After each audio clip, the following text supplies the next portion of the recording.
నిన్న ఒక వీడియో పెట్టా. ఆ వీడియో కింద ఒక కామెంట్ వచ్చింది. నువ్వు తెలుగోడివా కన్నడోడివా, మరి ఎందుకు వాళ్ళకి సపోర్ట్ చేస్తున్నావు, తెలుగు వాళ్ళకి చేయాలిగా అని చెప్పి ఒక కామెంట్ వచ్చింది. ఇంకా తిట్టాడు కూడా కింద. కొంచెం అది డిలీట్ చేసేసాను ఆ కామెంట్ని.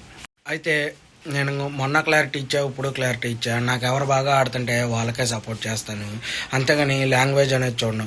నాకు నిఖిల్ బాగా ఆడుతున్నాడు, ఫస్ట్ నుంచి బాగా ఆడాడు కాబట్టి నేను సపోర్ట్ చేస్తున్నాను, సపోర్ట్ చేస్తూనే ఉంటాను. ఇంకా వారం ఉంది, ఈ వారం కూడా 100% నేను సపోర్ట్ చేస్తూనే ఉంటాను.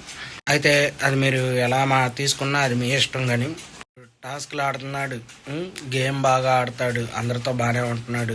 చిన్న చిన్న మిస్టేక్ చేస్తారు, అది అందరూ చేస్తారు. ఒకళ్ళు చేయలేదు, అసలు ఒక్కరిని చూపండి బిగ్ బాస్ హౌస్లో ఈ చిన్న మిస్టేక్ కూడా చేయలేదు. 100% బాగా ఆడాడు, ఇప్పుడు దాకా మిస్టేక్ లేదు, ఎవరితో గొడవ లేదు అన్నోళ్ళని ఒక్కళ్ళు చెప్పండి. అది బిగ్ బాస్ హౌస్, 100 రోజులు అందులో ఉండాలి. ఫోన్లు ఉండవు, ఏముండవు. మరి చిన్న చిన్నటి గొడవలు అనేవి జరుగుతూనే ఉంటాయి. అలా చిన్న చిన్న తప్పులు అనేవి జరుగుతూనే ఉన్నాయి. దాన్ని తను తీసుకున్నాడు, ఓవర్కమ్ అయ్యాడు, ముందుకు వచ్చాడు. అవతల వాళ్ళు నేను తప్పని ఎప్పుడూ అనలేదు. మీరు ప్రతి వీడియో చూసుకున్నా నేను ఒకరి గురించి తప్పు, వీళ్ళు తప్పుగా మాట్లాడారు అని నేను ఎక్కడా మాట్లాడలేదు.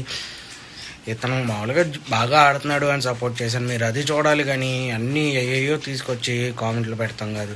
నాకు ఇందాక చూడంగానే అలా అనిపించింది, అందుకని ఈ వీడియో చేస్తున్నాను.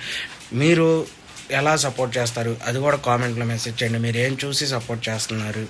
అలాగే ఈ వీడియోకి లైక్ చేయండి, కొద్దిగా కామెంట్ పెట్టండి, మీ ఒపీనియన్ కూడా అని నేను అడుగుతున్నా. Okay, thank you.